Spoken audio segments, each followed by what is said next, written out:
Okay, तर आपलं काय सुरू होतं topic? We were talking about optics, and in that we were first studying about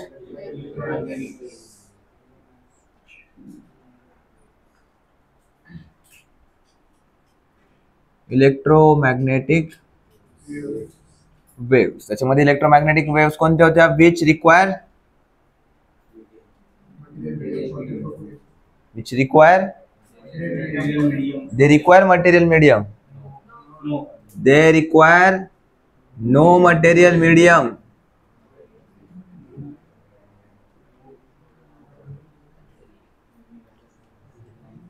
No material medium to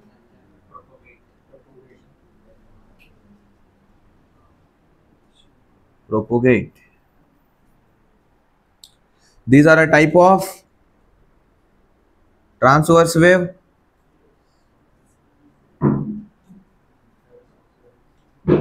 but not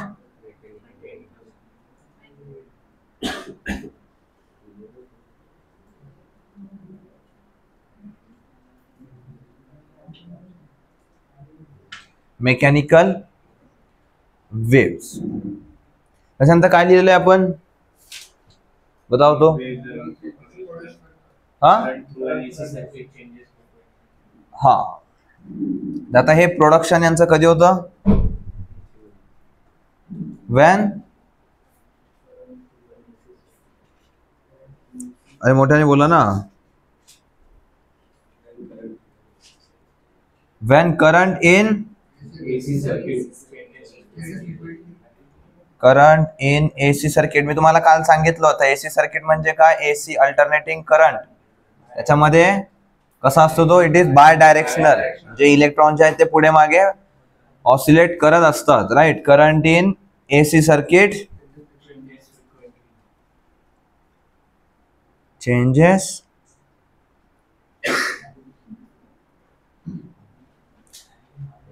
frequently.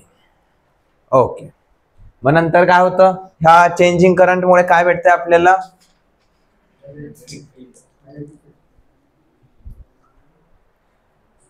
Magnetic field. याच्यामुळे नाही भेटत. Because of this changing current we are getting a changing electric field, and because of the changing electric field we are getting changing magnetic field. Constant आहे का ती magnetic field? नाही. लिहिलंय ना. काय स्टेटमेंट लिहिले? पुढे वाचा.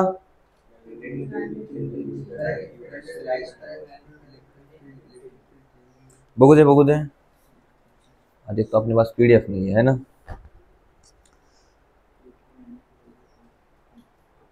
हाँ, magnetic field changing with time gives rise to an electric field, and electric field changing with time gives rise to magnetic field.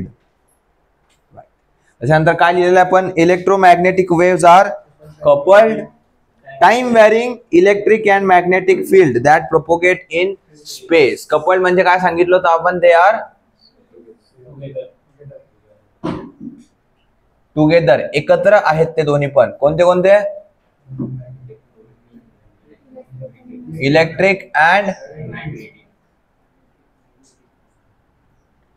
Magnetic field. तर आपण आज बघणार आहोत की हे दोघं एकत्र कसे येतात अँड पुढे काय होत असतं. त्याच्यानंतर आपण काय लिहिलं होतं? Speed of the wave is equals to the, या स्पीड इलेक्ट्रोमॅग्नेटिक वेव्ह याची स्पीड किती सांगितली होती आपण काल? It is equals to the speed of light. Why? Because light is also a electromagnetic wave. आणि ती स्पीड किती निघून आली होती? 3 × 10⁸ metres per second. 10 to the power 8 metres per second आहे. कधी कधी तुम्हाला 3 × 10⁵ किलोमीटर्स पर सेकंड पण देऊ शकतात.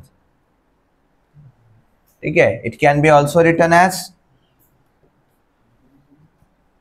3 लाख किलोमीटर्स पर सेकंड. अशा प्रकारे पण तुम्हाला दिला जाऊ शकतो. सो एक्झाम मध्ये कन्फ्युज व्हायचं नाही की आम्हाला तर 3 × 10⁸ दिलं होतं, इथं लॅक आणि 5 कुठून आलंय. तर एकच गोष्ट आहे ही. राइट. आता इतना तो कन्वर्जन आना ही चाहिए. नेक्स्ट काय लिहिलं होतं आपण, स्टेशनरी चार्ज काय प्रोड्यूस करतोय तर फक्त कॉन्स्टंट इलेक्ट्रिक फील्ड आणि एक डीसी करंट. डीसी करंट म्हणजे कोणता करंट होता, डायरेक्ट करंट, जो एक युनिडायरेक्शनल करंट आहे, स्टेडी करंट आहे. तो स्टेडी करंट काय प्रोड्यूस करतो, कॉन्स्टंट मॅग्नेटिक फील्ड. लिहिलंय ना. तर आपल्याला कॉन्स्टंट इलेक्ट्रिक फील्ड किंवा कॉन्स्टंट मॅग्नेटिक फील्ड पाहिजे का, नाही. We want changing electric field as well as changing magnetic field. तर त्याच्यासाठी आपण काय केलं होतं, we use accelerated charge. Accelerated charge मुळे काय झालं, we got changing electric field and because of changing electric field we were able to produce changing magnetic field. तर आता पुढे होतं काय की चेंजिंग इलेक्ट्रिक फील्ड पण भेटली, चेंजिंग मॅग्नेटिक फील्ड पण भेटलेली आहे. मग आता त्या दोघांना यूज कसं करायचं, उससे होगा क्या, वी आज देखेंगे. तर आपण काल लास्ट एक टॉपिक वर थांबलो होतो, that was nature of electromagnetic waves, right. आपण आतापर्यंत बघितलं की इलेक्ट्रोमॅग्नेटिक वेव्स नेमकी काय आहे. They require no material medium. They are transverse wave but not mechanical wave. Mechanical wave ची प्रॉपर्टी काय आहे, they require material medium to propagate. त्याच्यानंतर त्यांचं प्रोडक्शन कशामुळे झालं, because of the current in AC circuit. आता current in AC circuit this was because of accelerated charge. मी तुम्हाला सांगितलं होतं की this is a bidirectional current, म्हणजे पहिले आपला इलेक्ट्रॉन जो आहे तो पुढे जाणार, त्याच्यानंतर पुन्हा मागे येणार. सो ऍक्सेलरेशन होतंय, रिव्हर्स ऍक्सेलरेशन, डायरेक्शन चेंज होतीये. त्याच्यामुळे काय येतंय, ऍक्सेलरेशन मोशन. ज्याच्यामध्ये मी लिहून दिलेलं आहे की आपल्याला जर ऍक्सेलरेशन चेंज करायचं असेल तर आपण we can change it speed और डायरेक्शन. तिथे डायरेक्शन चेंज होतीये, पहिले इकडून इकडे गेला आणि नंतर वापस इकडे आला. तर this is also an example of accelerated charge. आणि तुम्ही लिहिलं accelerated charge is a source for electromagnetic wave, लिहिलं ना. त्याच्यानंतर इलेक्ट्रिक आणि मॅग्नेटिक फील्ड जेव्हा एकत्र येतात तेव्हा we get the electromagnetic wave. आता ते एकत्र येऊन कसे दिसणार, आता ते पुढे सुरू होणार आहे आपलं. त्याच्यानंतर इलेक्ट्रोमॅग्नेटिक वेव्हची स्पीड किती आहे, speed of light that is 3 × 10⁸ metres per second और दिस और 3 lakh kilometre per second. So the next heading टाका, nature of electromagnetic wave.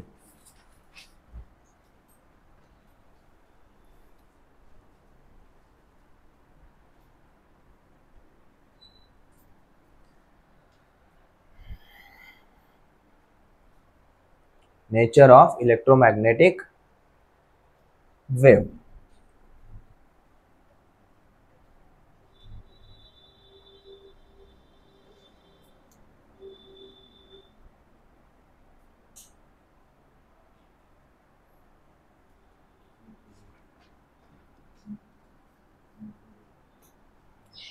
आपल्याला हे तर माहिती आहे की it is made up of electric field and magnetic field.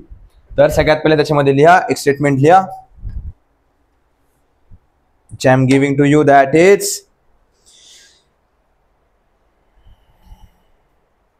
electric and magnetic fields in an electromagnetic wave. Electric and magnetic fields in an electromagnetic wave are perpendicular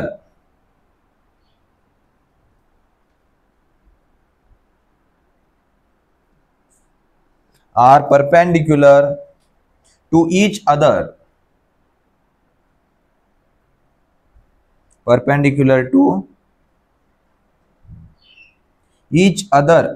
and to the direction of propagation.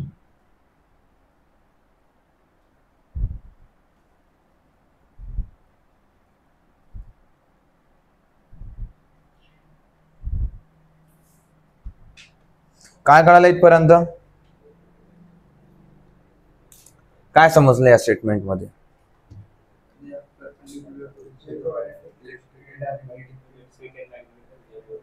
Electric field आणि magnetic field काय आहे, एकमेकांना perpendicular आहे. आणि आणखी कशाला perpendicular आहे, to the direction. मग आता हे कसं शक्य आहे, एकमेकांना तर परपेंडिक्युलर आहे हे तर कळतं आपल्याला की एकमेकांना असे परपेंडिक्युलर असतील. डायरेक्शन ऑफ प्रोपोगेशनला परपेंडिक्युलर कसं? This is electric field, this is magnetic field. हे दोघं तर एकमेकांना परपेंडिक्युलर झाले. मग आता डायरेक्शन कशी असेल त्यांची? आता या डायरेक्शन मध्ये ते आता प्रोपोगेट करतील. झालं. दिस इज परपेंडिक्युलर तर दिस डायरेक्शन ऑल्सो, हे पण या डायरेक्शनला परपेंडिक्युलर आहे, प्लस याच्यासोबत पण परपेंडिक्युलर आहे. आता त्याची डायरेक्शन मी तुम्हाला डायग्राम दाखवेल मी ड्रॉ करून. But these are perpendicular to each other. Electric field आणि मॅग्नेटिक फील्ड हे एकमेकांना परपेंडिक्युलर आहेत. बट ज्या डायरेक्शन मध्ये ते चाललेत ते त्याला सुद्धा परपेंडिक्युलर आहेत. काय म्हणतात, इमॅजिन अ 3D स्पेस की इलेक्ट्रिक फील्ड अशी व्हायब्रेट करणार, मॅग्नेटिक फील्ड अशी असणार आणि दोघं या डायरेक्शन मध्ये जाणार. समजले? तर ते असं नाही समजणार, आई नो, बट अभी उसके लिए हमें बनानी पड़ेगी एक डायग्राम.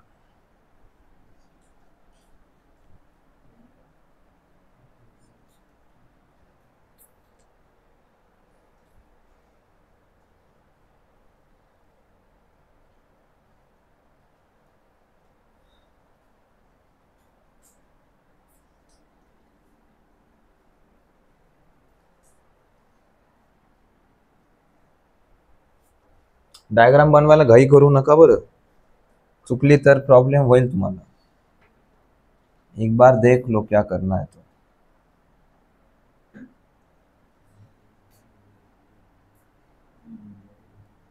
हा कोणता ग्राफ आहे? साइन थीटाचा ग्राफ आहे का? अरे असंच असतो का? हा, झाला नाही अजून? बघा, सरांनी काढल्यानंतर सरांना सांगायचं साइन थीटाचा ग्राफ आहे म्हणून.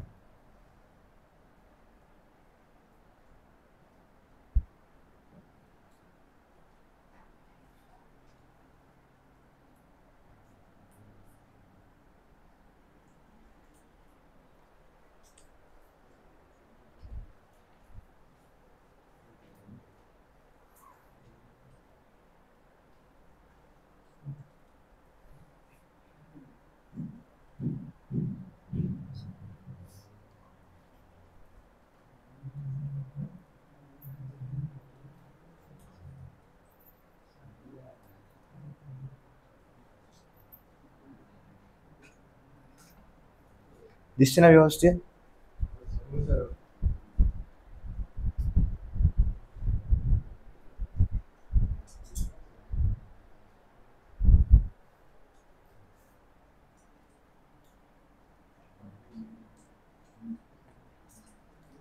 याच डायग्राम साठी मेन पीपीटी पाहिजे असते, तो इसके बिना समझता ही नहीं है.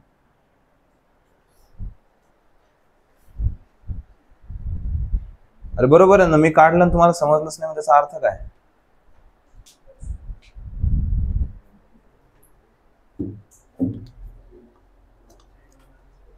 नाव सी, हे जे ब्ल्यू लाईन्स जे आहेत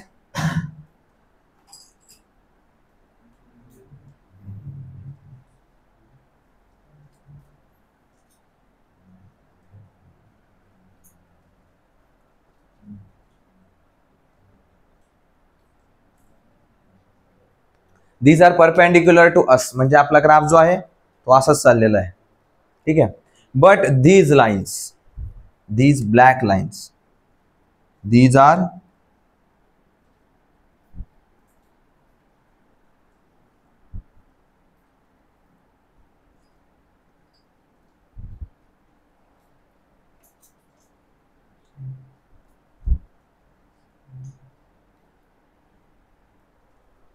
हे कसं आहे आता? It is moving in this direction, असं समजतंय. आणि जी ब्ल्यू वाली आहे दॅट इज इन वर्टिकल त्या डायरेक्शन मध्ये, आणि ब्लॅक वाली कशी आहे? It is in Y axis. कळतंय काय करतोय तर? नाही, ब्ल्यू वाली जी आहे that is going in this way and black it is going in this way. समजला जा? आणि डायरेक्शन ऑफ प्रोपोगेशन काय आपली? This is direction of propagation. त्याच्यामध्ये आता ब्ल्यू वाली, इट कॅन बी इलेक्ट्रिक और मॅग्नेटिक. जर हिला इलेक्ट्रिक म्हणलं तर this will become our magnetic, आणि जर हिला मॅग्नेटिक म्हणलं तर this will become our electric. असं फिक्स नाहीये की ही इलेक्ट्रिकच पाहिजे, ही मॅग्नेटिकच पाहिजे. ठीक आहे. If this is the direction of propagation, any one can become electric और मॅग्नेटिक. बट नंतर ते फिक्स कसं होणार आपण ते बघू. But for the time being या वेळेस तुम्ही आता फक्त you can imagine any one as electric और मॅग्नेटिक फील्ड. तर आता डायग्राम बनवा. And this becomes our direction of propagation.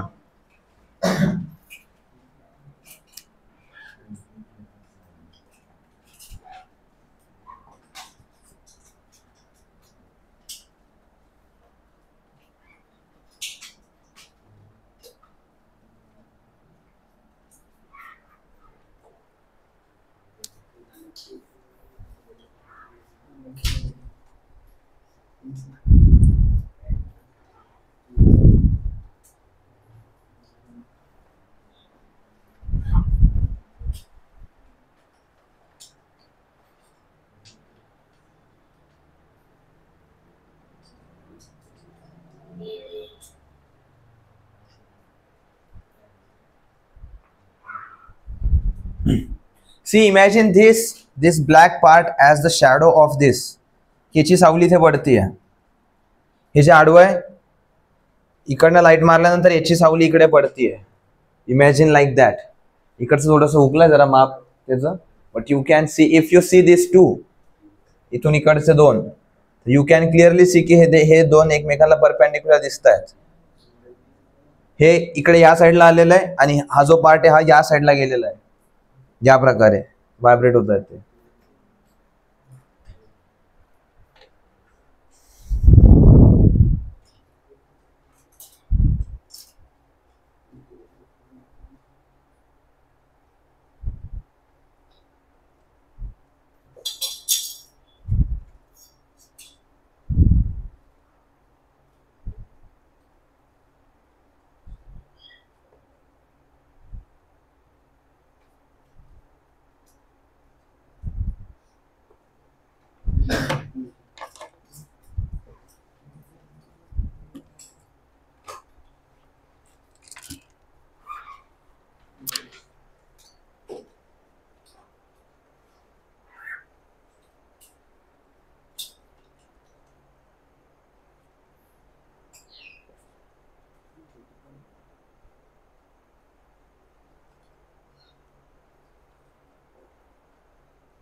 हे बघा, ड्रॉ करताना काय करा, don't draw this as sine graph.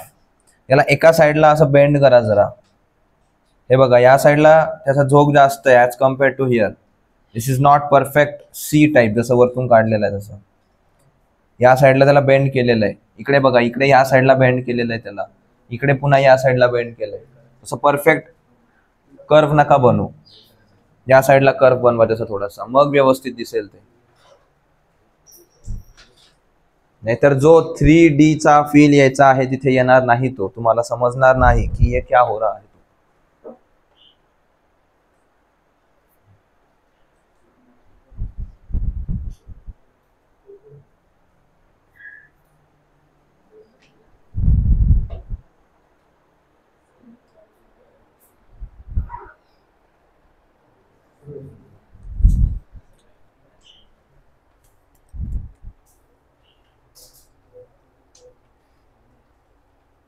हा, त्याच्यामध्ये लिहा खाली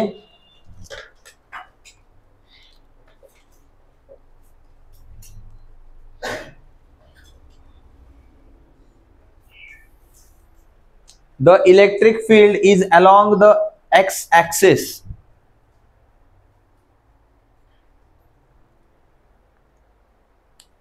The electric field is along the x-axis. वरती x-axis पण ड्रॉ करा तुम्हाला, like this. X-axis, y-axis, and this becomes your z-axis.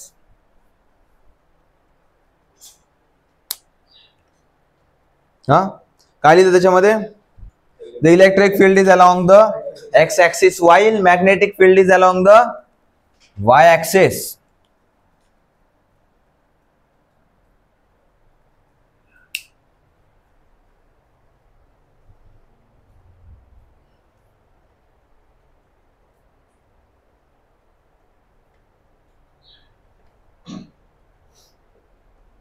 And propagate in the direction of z-axis. आता एवढं तर तुम्हाला माहिती आहे की x, y and z axis these all are perpendicular to each other. तर मग in the same way electric field, magnetic field and z axis direction of propagation will be perpendicular to each other. आणि जे आपण already दिलं इथे बरोबर. आता वेगळं लिहायची गरज नाही.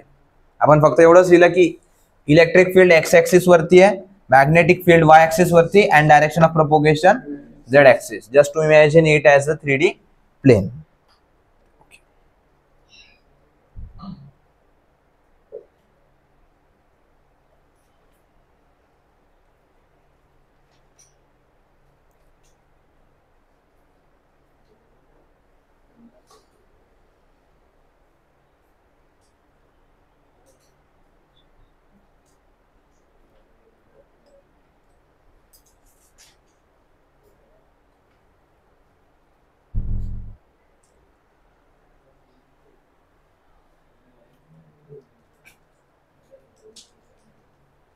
त्याच्यामध्ये लिहा पुढे खालच्या लाईन वरती these waves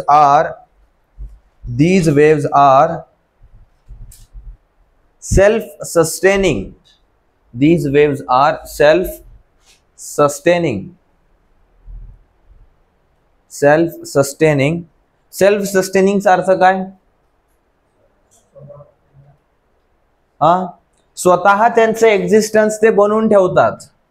right. We know that changing electric field produces magnetic field and changing magnetic field produces changing electric field, and these electric and magnetic field are always perpendicular to each other. तर हे काय करतात? एकमेकांना sustain करतात. Sustain म्हणजे करतात म्हणजे काय?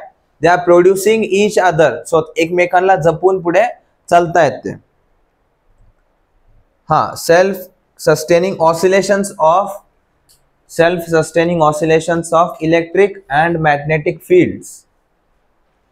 Electric and magnetic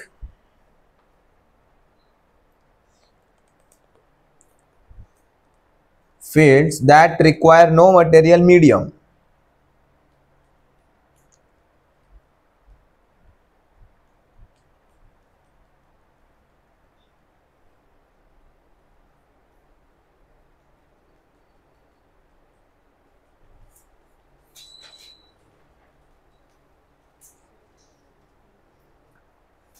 तर आता याच्यामध्ये आणखीन एक पार्ट येतो which will not be discussing right now but will surely discuss it later. एक असतंय इलेक्ट्रिक फील्ड जे असते. आपण युनिव्हर्सल ऑफ ग्रॅव्हिटेशन शिकलो. There we had something constant as or capital G that was a gravitational constant. तसंच जेव्हा electric field येत असते ना, इलेक्ट्रिक फील्डच्या वेळेस सुद्धा एक कॉन्स्टंट असतोय दॅट इज एप्सिलॉन नॉट. आणि जेव्हा मॅग्नेटिक फील्ड आपण कन्सिडर करत असतो we have a constant as mu naught. This is called as the permittivity and this is called as the permeability.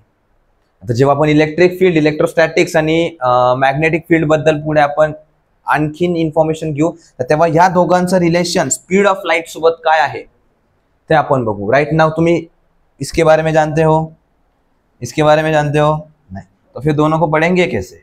तर याचं रिलेशन आपण नेक्स्ट जेव्हा आपलं इलेक्ट्रिक फील्ड आणि मॅग्नेटिक फील्ड आणखी डीप मध्ये होईल तेव्हा बघू आपण. ठीक आहे. बट फॉर नाउ हम ऐसे आगे बढ़ते. ठीक आहे. सगळं तेव्हा जेव्हा आपण शिकू तर तेव्हा त्याचे डॉट्स व्यवस्थित कनेक्ट होतील, आता नाही. ठीक आहे.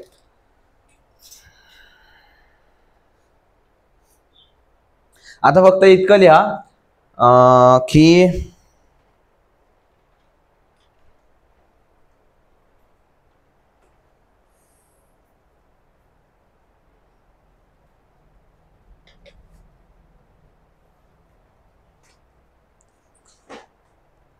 the velocity of the light the velocity of the light. इथे लाईट म्हणजे काय म्हणतोय आपण, इलेक्ट्रोमॅग्नेटिक वेव्हज ओनली. ठीक आहे. The velocity of the light depends on electric and magnetic properties, depends on electric and magnetic properties of the medium, electric and magnetic properties of medium.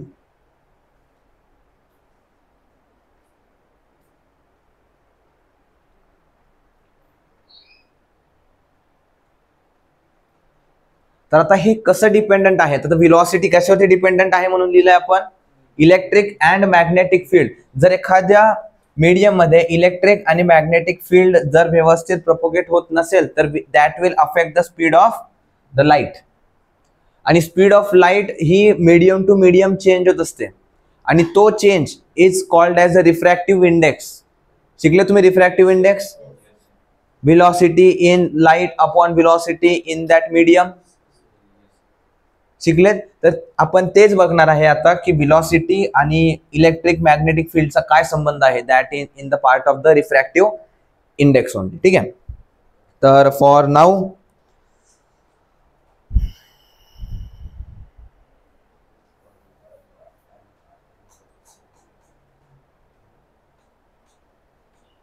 आपण हे तर लिहिलेलं आहे की स्पीड ऑफ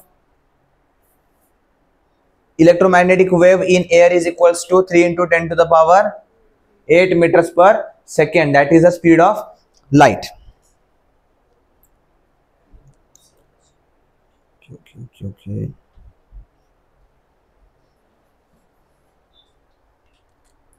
तर आता आठवा, स्पीड ऑफ साऊंड मध्ये आपण डेन्सिटीला कसं कनेक्ट केलं होतं. स्पीड ऑफ साऊंडची डेन्सिटी वाढल्याच्या नंतर स्पीड ऑफ साऊंड काय झाली होती, इन्क्रीज झाली होती की डिक्रीज झाली होती. मी तुम्हाला एक्झाम्पल पण दिलं होतं, आठवा बघा. उघडा बुक, उघडा पेजेस, पलटा काय मागे बघा एकदा. अरे आहे ना नोट्स तुमच्याकडे, पलटा ना पेजेस पटपट बघा.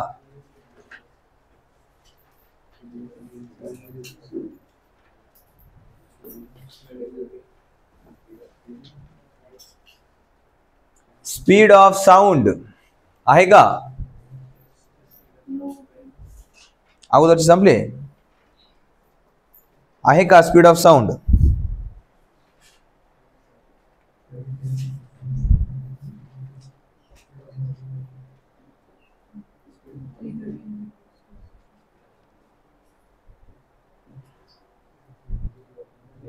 डेन्सिटी सोबत नाही लिहिलेलं ना आपण. बट मी तुम्हाला सांगितलं होतं की ह्युमिडिटी वाढल्याच्या नंतर काय होत असते, हा साऊंडची स्पीड इन्क्रीज होते. सॉलिड मध्ये जास्त का बरं असते साऊंडची स्पीड, डेन्स असतात का ते, इतकं तर सांगितलेलं होतं. सो कांट यू इन्फर किंवा कन्क्लूड फ्रॉम दॅट. तर तिकडे काय झालं होतं साऊंड साठी, और we can say the mechanical wave, यांची जर आपण डेन्सिटी इन्क्रीज केली तर स्पीड काय झाली होती, इन्क्रीज झाली होती, right. But in case of our electromagnetic waves ये क्या होता है, ये उल्टा होता है. When we increase the density speed of light will decrease. Okay, हे लक्षात ठेवायचं. साऊंड किंवा मेकॅनिकल वेव्स मध्ये जेव्हा पण डेन्सिटी वाढणार स्पीड काय होणार, इन्क्रीज होणार. बट इलेक्ट्रोमॅग्नेटिक वेव्सच्या वेळेस जेव्हा डेन्सिटी वाढते तेव्हा स्पीड डिक्रीज होते. तर इथे डेन्सिटी वाढल्यामुळे काय होतं की जे त्यांचं मी तुम्हाला इथे लिहिलं होतं परमिटिव्हिटी अँड परमिएबिलिटी. नॉट म्हणजे काय असतं, इट इज फॉर एअर. जर आपण इथे ग्लास धरलं तर it is given as epsilon g and mu g. Constant असतं ते प्रत्येक मीडियमचं वेगळं असतंय.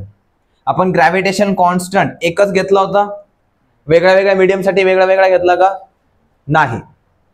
तर म्हणून it is simply given as g. But इथे एप्सिलॉन सोबत तुम्हाला खाली कोणतं मीडियम घेतलंय त्याचं हे लिहावं लागतंय, काय म्हणतात सबस्क्रिप्ट लिहावं लागतं तिथे खाली की कशाचं आहे, ठीक आहे. And it is different for different mediums. त्याच्यामुळे काय होत असतंय की speed of light will change depending upon the density of the medium. अभी फिलहाल के लिए इतना ही समझ लो. तर नेक्स्ट आता दाखवा. अरे हे एक स्टेटमेंट लिहून घ्या. In sound oblique mechanical waves, लिहा ही statement. In sound oblique mechanical waves, the density of the medium increases if the density of the medium increases, speed of the density of the medium increases, speed of propagation also increases.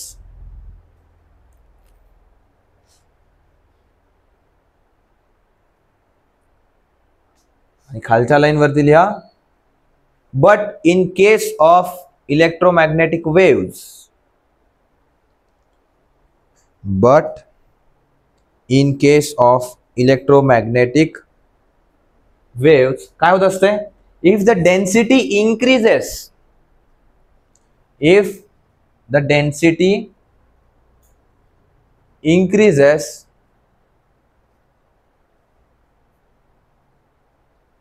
काय होईल, speed of propagation decreases.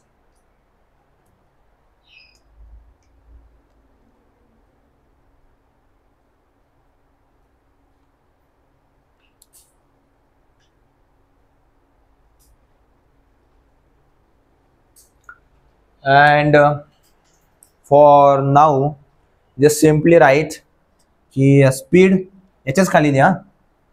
Speed is equals to 1 upon under root epsilon into mu, where epsilon is the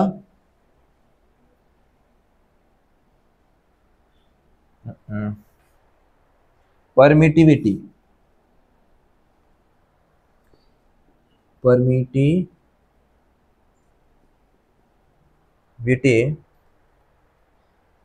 of medium.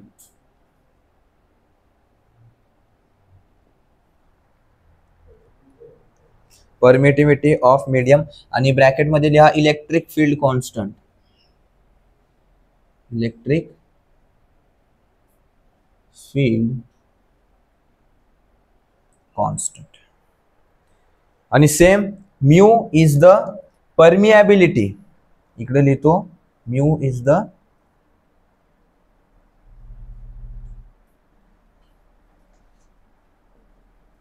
Permeability of medium आणि त्याच्यामध्ये bracket मध्ये लिहायचं it is the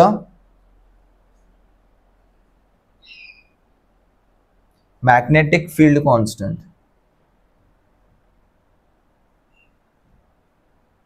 याच्या पुढे medium लिहा बरं, ऑफ मीडियम. हे कॉन्स्टंट नाहीये तर मीडियमची प्रॉपर्टी आहे, constant of medium, electric field constant of medium आणि magnetic field constant of medium. हाँ ऊपर सॉलिड्स था तो फिर मॉलिक्यूल्स क्लोजली पैक्ड थे, हाँ इसलिए डेंसिटी जब इंक्रीज कर रहे स्पीड भी इंक्रीज हो रहा था. हाँ पर इलेक्ट्रोमैग्नेटिक वेव में डेंसिटी इंक्रीज हो रहा है स्पीड भी डिक्रीज हो रहा है, क्योंकि वहां पे इलेक्ट्रिक फील्ड और मैग्नेटिक फील्ड को प्रोपोगेट होना होता है, वहां पे वाइब्रेशन के थ्रू पास होता है. तो यहाँ पे जब डेंसिटी बढ़ेगी तो इलेक्ट्रिक और मैग्नेटिक फील्ड को प्रोपोगेट करने के लिए जगह नहीं मिलेगी, तो they will be propagating slowly. समजताय काय बोललो. साऊंड कशामुळे प्रोपोगेट होत होता, because of vibration of particles. इथे व्हायब्रेशन होणार आहे का कोणत्या पार्टिकलचं, नाही. For electromagnetic wave we have electric field and magnetic field. तर या फील्डला इथून तिथपर्यंत जायचंय, तर जसं मीडियम डेन्स होत जाईल, गर्दी वाढल्याच्या नंतर तुम्हाला या टोकावरून त्या टोकावरती जायला वेळ लागतो. जब डेंसिटी बढ़ेगी तो क्या होगा, इलेक्ट्रिक फील्ड और मैग्नेटिक फील्ड को प्रोपोगेट होने में टाइम लगेगा because of the increasing density. आणि जर त्यांना इथून तिथे जायला टाइम लागतोय तर ऑब्विसली स्पीड विल डिक्रीज. कळलंय. आणि मीडियमची प्रॉपर्टी कशावरून ठरलेली असते, इलेक्ट्रिक फील्ड तिथे कशी प्रोपोगेट होणार, मॅग्नेटिक फील्ड कशी प्रोपोगेट होणार. म्हणून आपण लिहिलंय की speed is equals to 1/√ε into mu. Epsilon काय आहे, permittivity of the medium, that is a electric field constant of medium. म्हणजे हे प्रत्येक मीडियमचं वेगळं असणार, कॉन्स्टंट नाहीये की एकच घेतलं आणि सगळ्यांचे तीच आहे असं नाही होणार. सेम म्यू काय आहे, परमिएबिलिटी ऑफ द मीडियम. आणि परमिएबिलिटी काय डिफाइन करते की magnetic field constant of medium, की तिथे मॅग्नेटिक फील्ड कशी बिहेव करणार आहे त्या मीडियम मध्ये. कारण ह्या दोघांवरतीच बेस्ड आहे ना आपलं प्रोपोगेशन ऑफ लाईट. समजतंय. इथे पार्टिकल्सला एका ठिकाणून दुसऱ्या ठिकाणी नाही जायचं, यांना फक्त मेसेज पुढे पास करायचं आहे. बट या केसमध्ये काय होतंय, स्वतः पुढे जायचंय. कळतंय काय झालंय तर. त्याच्यामुळे डेन्सिटी वाढल्याच्या नंतर इलेक्ट्रोमॅग्नेटिक वेव्हची स्पीड कमी होणार, बट मेकॅनिकल वेव्हची स्पीड वाढणार. आणि हा प्रश्न विचारला जातो बरं एक्झाम मध्ये की डेन्सिटी वाढल्यानंतर कोणाची स्पीड वाढणार, लाईटची की मेकॅनिकल वेव्हची. ते सांगता आलं पाहिजे. ओके ठीक आहे ना. नेक्स्ट टाका आता electromagnetic spectrum. Electromagnetic spectrum.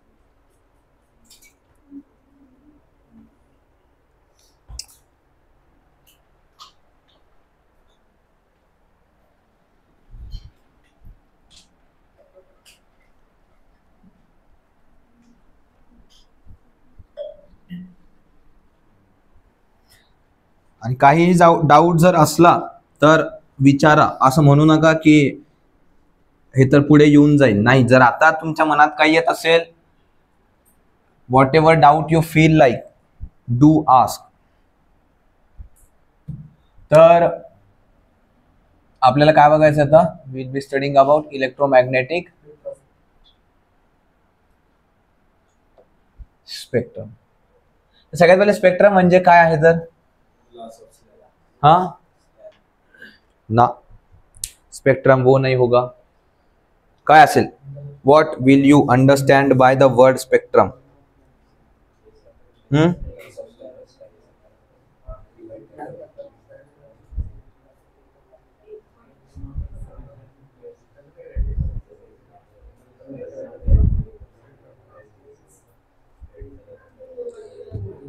Glass स्लॅबचं जेव्हा स्पेक्ट्रम केलं होतं त्याच्यातून काय भेटलं होतं आपल्याला, वेगवेगळे कलर्स भेटले होते की ते कशा कशापासून बनलेलं आहे हे कळालं होतं आपल्याला. स्वतः इथे इलेक्ट्रोमॅग्नेटिक स्पेक्ट्रम याच्यामध्ये आपण बघणार आहे की इलेक्ट्रोमॅग्नेटिक वेव्ह ही कोणत्या कोणत्या प्रकारे आता आपल्याला दिसू शकते. म्हणून कळालं काय बोललो. तिथे आपल्याला काय कळालं होतं की लाईट, एक व्हाईट कलरची लाईट ही 7 वेगवेगळ्या लाईट पासून बनलेली आहे. इतकं 10वी पर्यंत शिकून आले. तर आता इलेक्ट्रोमॅग्नेटिक वेव्ह ही आणखी कोणत्या कोणत्या प्रकारची आहे. आपण तर स्पीड ऑफ लाईट फक्त एवढं बघितलं, तर फक्त लाईटच आहे का ती इलेक्ट्रोमॅग्नेटिक वेव्ह, तर नाही, it is of different types. तर त्या सगळ्या टाइप्स आपण आता इथे बघणार आहे. त्याच्यासाठी व्हॉट यू विल डू, इथे बघा, डायरेक्ट ड्रॉ करू नका बरं. काय ड्रॉ करतोय पहिले वो देख लो एक बार. आणि हे वेट मेरे साथ मत चलना अभी इस बार, क्योंकि कभी भी हादसा हो सकता है. ठीक है. तर याला काय करा, साइड ला ड्रॉ करा जरा. And what are you suppose to do is,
आणि याच्या लाईन्स ड्रॉ केल्या आहेत, हे डेकोरेशन नाहीये बरं.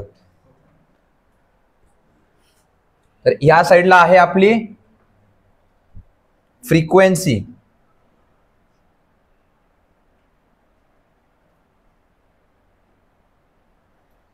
आणि या साईडला आहे आपलं आता वेव्हलेंथ. फ्रिक्वेन्सीचं युनिट काय आहे?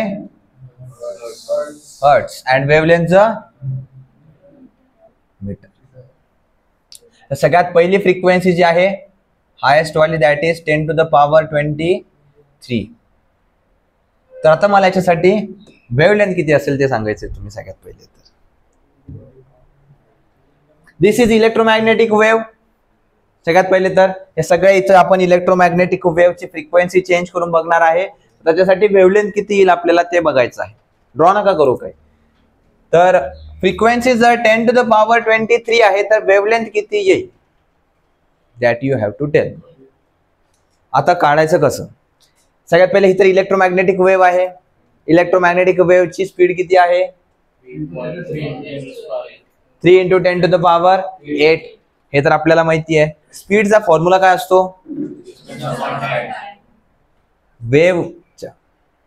वेव्हची स्पीड कशी कॅल्क्युलेट करतो?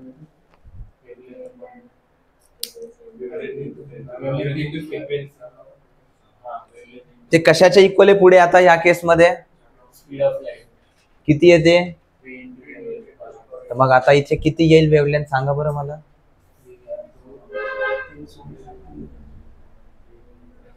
वेव्हलेंथ इनटू फ्रिक्वेन्सी किती यायला पाहिजे? स्पीड ऑफ लाईट, बरोबर का? आता तुम्हाला फ्रिक्वेन्सी माहिती आहे, स्पीड ऑफ लाईट माहिती आहे, हे कॅल्क्युलेट करू शकता. करा मग. हा 10 to the power 15. कुछ गलत नहीं लग रहा?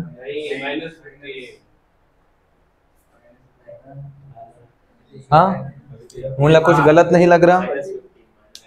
किती यायला पाहिजे? -15. कसं आलंय? कसं आलंय आर्य? हा मग मायनस कसं काय झालं प्लसचं?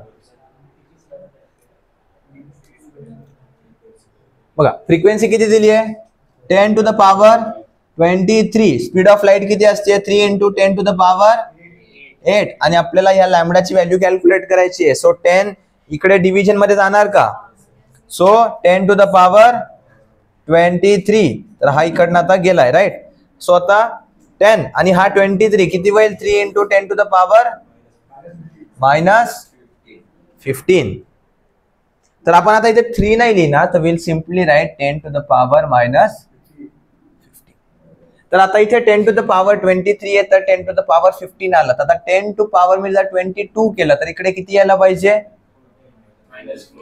10 to power -14. म्हणजे इकडनं 1 कमी होणार तर इकडे 1 वाढणार. सो इकडे 10 to the power 21, इकडे आता असं लिहा. कुठपर्यंत लिहिणार आहे फायनल? नाही, आगे भी है.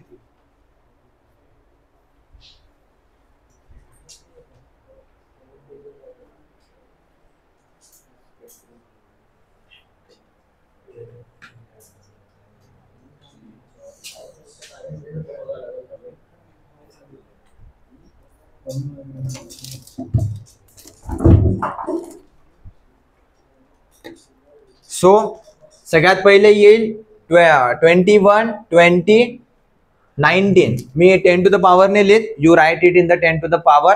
आणि इकडे सुद्धा वेव्हलेंथ इन्क्रीज करत चला, ठीक आहे? तर एवढ्या याच्यामध्ये येणार, we will be getting gamma raise.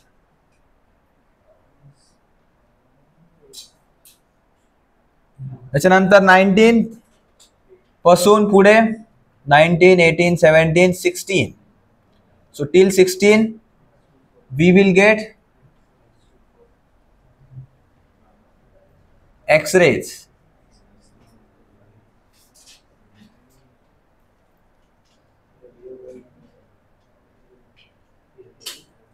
And from 16 to 14 this 16 to 14, we will be getting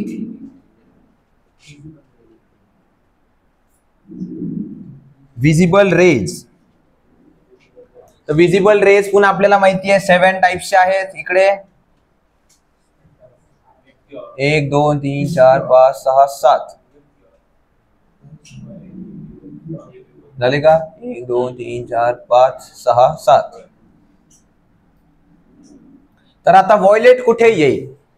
खाली येईल की वरती येईल? पक्का खाली येणार. व्हायलेटची वेवलेंथ जास्त असते की फ्रिक्वेन्सी जास्त असते?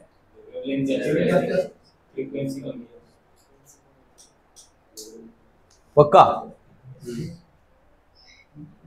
सो व्हायलेट येणार इकडे खाली and here right, because of which अपन पुढे बघू कि ये नीचे ही वॉयलेट क्यों आता है. हे वेट उलट झालंय ते.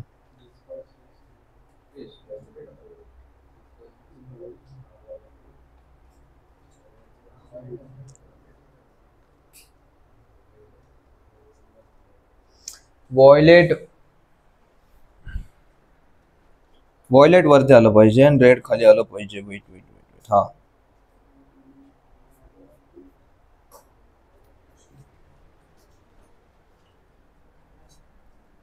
रेड येणार.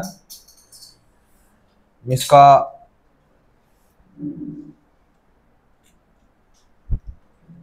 I will give you the explanation for this कि वॉयलेट ऊपर ही क्यों आता है. तो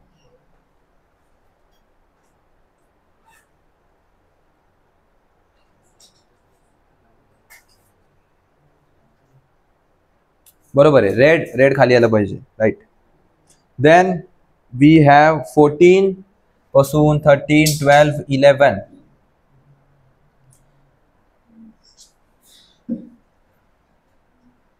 In this we have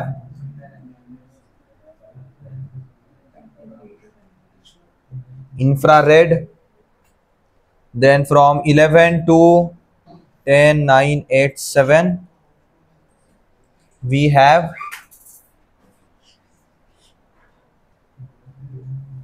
microwaves.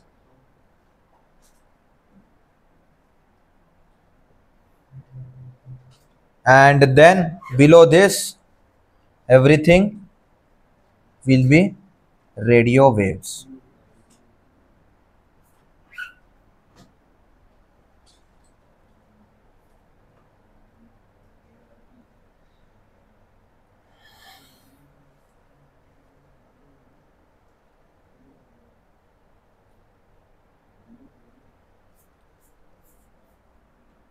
Seven 700 nanometer to 400 nanometer.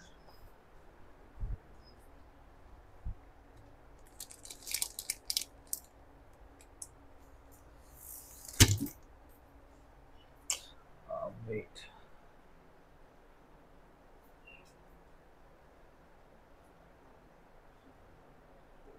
Wavelength should increase ना. आता 400 वरती येईल ना.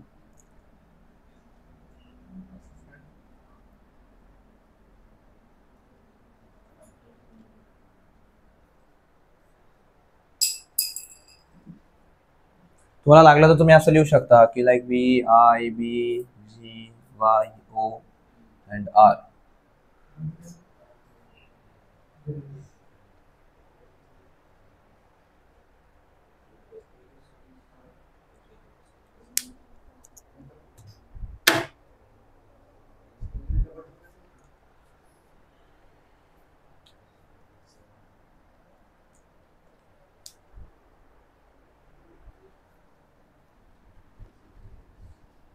आणि हे जी आहे इट विल कंटिन्यू डाउनवर्ड्स.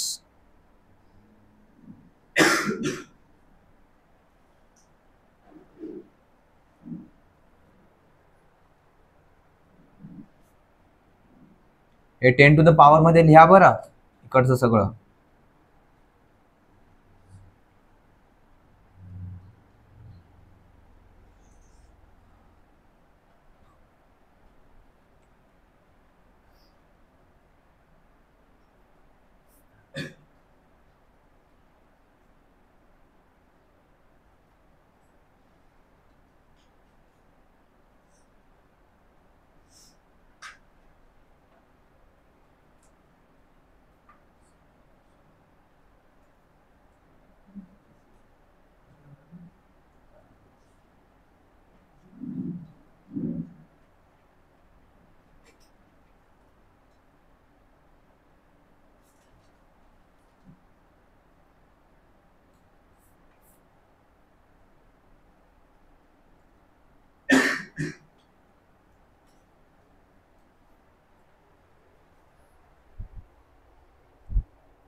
मतलब लिहिले का तुम्ही, यहाँ पर एक छूट गया है बीच में, पेनाने लिहिलंय का नाही ना, फक्त only thing you have to do it's, इसमें अल्ट्रावायलेट रेज लिखा ही नहीं ना, GXU रहेगा ना यहाँ पे। तो व्हाट यू डू इज सी,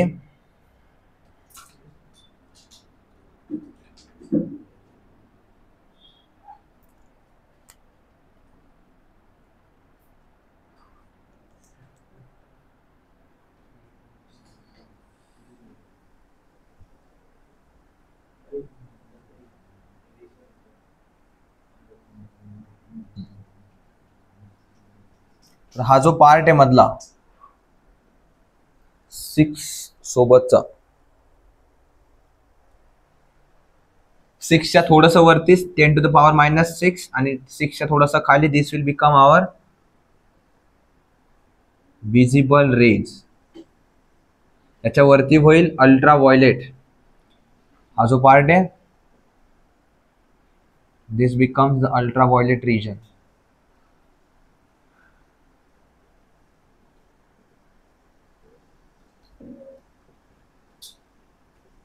हे बघा, फक्त लाईट रेज, विजिबल रेज जे आहेत ना ते फक्त व्यवस्थित जुळवा, की इट शुड बी 10⁻⁻6 च्या थोडंसं वरती आणि थोडंसं खाली, आणि इकडे 14 च्या थोडंसं वर आणि खाली, बाकी हे 19-20 झालं तरी चालतंय, इतकं काही प्रॉब्लेम नाही।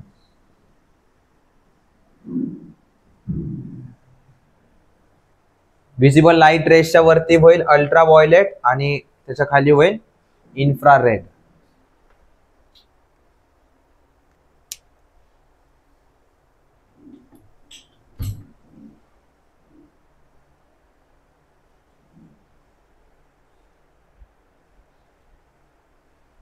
तुम्हाला फक्त हा सिक्वेन्स लक्षात ठेवायचा आहे, जो आतमध्ये लिखा है वो ज्यादा इंपॉर्टंट है।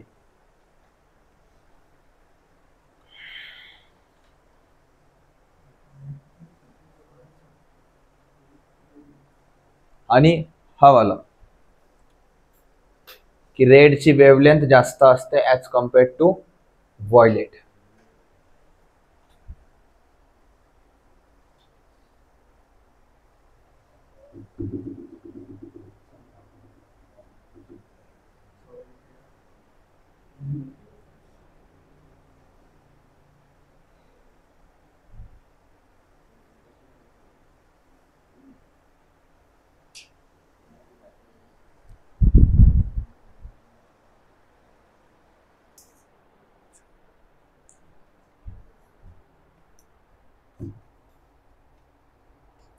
तर तुम्हाला फक्त याचा सिक्वेन्स लक्षात ठेवायचा आहे, काय विथ द डिक्रीजिंग फ्रिक्वेन्सी, की फ्रिक्वेन्सी डिक्रीज होतीये तर त्याचा सिक्वेन्स कसा असेल, तर सिक्वेन्स लक्षात ठेवायसाठी एक काय लक्षात ठेवायचं, तर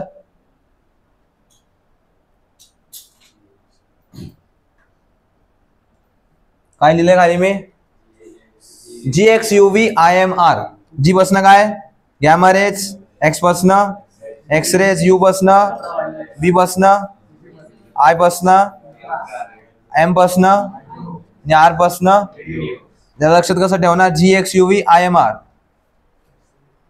GXUV IMR म्हणा माझ्यासोबत, काय GXUV IMR असं लक्षात ठेवायचं। हे कशा ऑर्डर मध्ये आहे, इन्क्रीजिंग ऑर्डर ऑफ फ्रिक्वेन्सी। तर हे कसं लक्षात ठेवायचं की फ्रिक्वेन्सी रेडिओ वेव्हची जास्त आहे, तर I will tell you,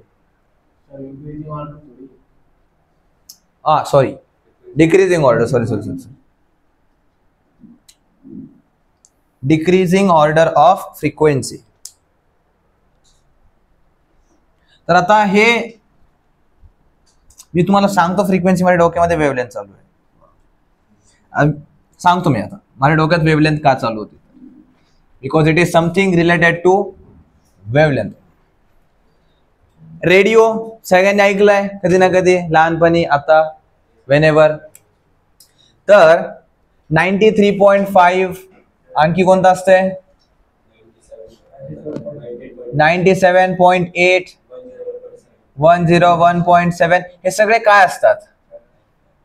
hey channel आहेत, राईट. तो हे चॅनल कशावरती चालतात? This is the frequency. ही काय आहे? 100च्या आसपासची फ्रिक्वेन्सी आहे. रेडिओ वेव्स 543 इथं खाली, याच्या खाली पण सांगितलंय मी, अँड बिलो म्हणलंय. सो 3, 5, 4, 3, 2 याच्या खालपर्यंत जेवढे पण तुमचे वेवलेंथ बनत जाणार ते सगळे काय होणार आहेत? This will be part of the radio waves. So radio wave works on your frequency near about 200 hertz. So जर 100 हर्ट्सची फ्रिक्वेन्सी असेल तर वेवलेंथ किती असेल? It will be almost 3 × 10⁶ metres. बरोबर? अरे wavelength into frequency is equals to speed of light, that is 3 × 10⁸. आता frequency किती होती है? 100 म्हणजे 10⁻². तर हा 10⁻² इकडे डिवाइड मध्ये जाणार. सो हा 2 आणि हा 8 चा काय होणार? 6. हेच लिहिलंय. सो 3 × 10⁶ मीटर्स म्हणजे किती झालंय ते? 1000 किलोमीटर झालं का? Almost 3000 kilometre. तर याच्यामुळे काय होत असतंय? वेवलेंथ काय असतंय? एक ऑसिलेशन कंप्लीट करायला त्याला किती डिस्टन्स ट्रॅव्हल करावं लागतंय, तर बरोबर. तर हे 1000 किलोमीटर इतकं काय ठेवलंय? तर आता जर याच्यामध्ये काही बिल्डिंग वगैरे जरी आल्या, घरं वगैरे जरी आले, तर काय होईल? It will Sarpass them. आणि हे जर छोटी वेवलेंथ असली असते तर ह्या बिल्डिंगला धडकले असते, ह्या बिल्डिंगला धडकले असते, इकडे धडकले असते, आणि मग आपल्यापर्यंत पोचता तिला यायला जमाना लागला असता, राईट. तर हे रेडिओ वेव्ह इथून निघणार, ह्या सगळ्यांना सरपास करत डायरेक्ट जिथपर्यंत जायचंय ते पोहोचणार. या बिल्डिंग मध्ये त्यांना जायचं काही घेणं देणं नाही. कळालंय नक्की? तर same happens in case of the red light. आता गाडीच्या मागे रेड लाईट का बरं वापरला जातो? जे टॉवर असतं, टॉवर वरती नेहमी रेड लाईटच का असतो? सिग्नल पाठवण्यासाठी नेहमी रेड लाईट का वापरला जातो? तर red light it deviates the least. त्याचा तो पाथ सगळ्यात कमी चेंज करतो as compared to all these light rays. तर रेडच का? रेडच्या खाली पण तर काय असेल? अरे रेडच्या खाली इन्फ्रारेड लाईट आहेत which are not visible to us. याच्या वरचे सगळे लाईट रेज आपल्याला विजिबल आहेत, पण हे बाकीचे वरचे सगळे जे आहेत दे स्कॅटर. आणि रेड का स्कॅटर होत नाही? तर आता बघा, सेम रिझन आहे. रेडची वेवलेंथ काय आहे? सगळ्यात जास्त आहे का? 700 nanometre is more than 400 nanometre. Obviously comparison दिसून येते. तर रेड लाईट ट्रॅव्हल कुठं करणार आहे? एअर मध्ये ट्रॅव्हल करणार आहे. एअर मध्ये एअर मॉलिक्युल्स राहतील. So air molecules, suppose these are the air molecules. This is our case 1 and this is our case 2. तर केस 1 मध्ये आहे आपली red light and some other say not red. म्हणजे त्याची फ्रिक्वेन्सी काय आहे? Its frequency is more and wavelength is less. तर red light मध्ये काय आहे? फ्रिक्वेन्सी हायेस्ट आहे का? सॉरी, वेवलेंथ सगळ्यात जास्त आहे ना. तर वेवलेंथ जास्त असल्यामुळे काय होणार? This will Sarpass the air molecules. But जर फ्रिक्वेन्सी जास्त आहे आणि वेवलेंथ कमी आहे तर काय होईल आता? It will get struck on the particles of the air and because of which it will get deflected किंवा absorb into that particle. त्याच्यामुळे काय होईल की हा जो अदर दॅन रेड लाईट आहे तो काय होऊन जाईल? Either it will deviate or it will get absorb into the particles. समजले? Why red light deviates the least? Because of its high frequency. आणि रेडिओ वेव्स मध्ये सुद्धा हाय फ्रिक्वेन्सी नाही, हाय वेवलेंथ. फ्रिक्वेन्सी त्याची लो आहे. ओके, त्याच्यामुळेच बघा इकडे फ्रिक्वेन्सी कमी होतीये, रेड खाली आहे. Why? Because frequency is less and wavelength is more. मी असं हे पार्ट नाही केलं, मी असंच लक्षात ठेवतो की इफ रेड डेव्हिएट्स द लिस्ट म्हणजे it is surpassing the particles. जर पार्टिकल सरपास करायचे तर आपल्याला पाय लांब टाकावं लागणार. लांब टाकावं लागणार म्हणजे काय, वेव्हलेंथ वाढणार. वेव्हलेंथ वाढली तर फ्रिक्वेन्सी कमी होणार. ऍट द सेम टाइम आपल्याला काय करायचं आहे, तर रेडिओ वेव्ह साठी पण तुम्ही विचार करा की रेडिओ वेव्ह आपल्याला बिना कशाशी इंटरॅक्ट करता डायरेक्ट युजरच्या घरापर्यंत पोहोचले पाहिजे. तर असं नाही की एकच वेव्ह निघते तिथून, रेडिओ सेंटरवर एकच वेव्ह नाही निघत अशी. There will be multiple waves ज्या इकडून अशा निघतील. Some will be coming from this, some like this. अशा 100 वेव्स निघतील ज्या प्रत्येक पॉइंट पर्यंत पोहोचत राहतील. कळतंय? असं नाही की एकच वेव्ह निघाली ती सगळीकडे जाते, नाही असं नसतंय बरं. तुम्ही म्हणा एकच वेव्ह निघाली मग मधल्या बिल्डिंगला काही तर रेडिओ पोहोचलाच नाही, असं नाहीये. ठीक आहे, त्यांच्यासाठी पण कंटिन्युअस वेव्ह येत असतात. बट ह्या पॉइंट पर्यंत रीच करायसाठी, प्रत्येक पॉइंटला रीच करायसाठी, to minimise the destruction of the wave we keep its wavelength very high and frequency very low. तर आता राहील लक्षात, हायेस्ट फ्रिक्वेन्सी कशाची आहे, गॅमा रेजची, आणि लोएस्ट फ्रिक्वेन्सी रेडिओ वेव्हची. इव्हन कम्युनिकेशन साठी तुमचे रेडिओ वेव्स वापरल्या जातात. तुमचं जे घरातलं रिमोट असतंय that also operates on the radio waves only. हे जे तुमचे मायक्रोवेव्स आहेत, मायक्रोवेव्स म्हणजे कोणते आहेत, जे तुमच्या घरामध्ये ओव्हन असते त्याच्यामध्ये ज्या वेव्स प्रोड्यूस होतात दोज आर द मायक्रोवेव्स. ठीक आहे. आणि मायक्रोवेव्ह ओव्हन जे तुमचं क्रिएट झालेलं आहे that is a creation happen because of a mistake. तर मायक्रोवेव्ह ओव्हन जेव्हा याची आयडिया सगळ्यात पहिले जेव्हा जगासमोर आली होती तर ते कशामुळे झालं होतं, तर ते were working on radio waves only. पण चुकून काय झालं, त्यांची फ्रिक्वेन्सी काय झाली, वाढून गेली. आणि ती फ्रिक्वेन्सी वाढल्यामुळे तिथे गरमी व्हायला लागली होती त्या लोकांना. आता फ्रिक्वेन्सी वाढली म्हणजे डायरेक्ट 5 चे डायरेक्ट 9 नसेल झाली ना, ऑब्व्हियसली थोडीशी वाढली असेल. तर मग त्यांनी आणखी वाढायचा प्रयत्न केला, त्यांना कळायला लागलं जसं जसं फ्रिक्वेन्सी वाढती आता ह्या केसमध्ये तर गरमी पण वाढू लागली आहे. सो ते that was a accidental invention. Okay. आणि ह्या ultraviolet rays, these are the same rays which are responsible for the depletion of the ozone layer, and these are also harmful for our human skin. And these are not harmful. का बरं? कारण ह्या आपल्या बॉडीमध्ये जास्त पेनेट्रेटच करत नाही. But as compared to this या सगळ्या आपल्या बॉडीमध्ये पेनेट्रेट करू शकता. का बरं? कारण फ्रिक्वेन्सी जास्त आहे, वेव्हलेंथ कमी आहे, आपल्याला सरपास नाही करू शकत ते. समजतंय नक्की काय बोलतोय? तर सरपास करणं म्हणजे काय, हे असं सगळं सोडून पुढे निघून जाणं. तर ह्या बाकीच्या रेस नाही करू शकत. त्याच्यामुळेच एक्सरेज आपण यूज करतो. का बरं? कारण एक्सरेज जे आहेत those are not able to surpass the human body. ते ह्युमन बॉडीतून पास करून जातात. कारण का बरं? कारण त्यांची वेव्हलेंथ तुम्ही चेक करा किती कमी आहे, 10⁻⁻10 इतकी कमी आहे. So those are even able to surpass the human body. त्याच्यामुळे आपल्याला एक्सरे वगैरे काढतो ना आपण, त्याच्यामुळे तिथे that is possible because of very less wavelength and high frequency. राहील लक्षात आता ह्या सगळ्या गोष्टी. इलेक्ट्रोमॅग्नेटिक स्पेक्ट्रम पक्का भूलेंगे नहीं ना. तुम्हाला याच्यावरती उद्या और थोड़े से पॉइंट दूंगा मैं, and then will continue to our next topic that is the refractive index. ठीक आहे. आपण बघितलं की स्पीड ऑफ लाईट डेन्सिटी वाढल्याच्या नंतर कमी होत जाते.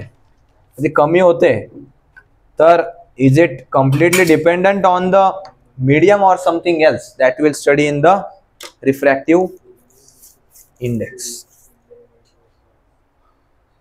काय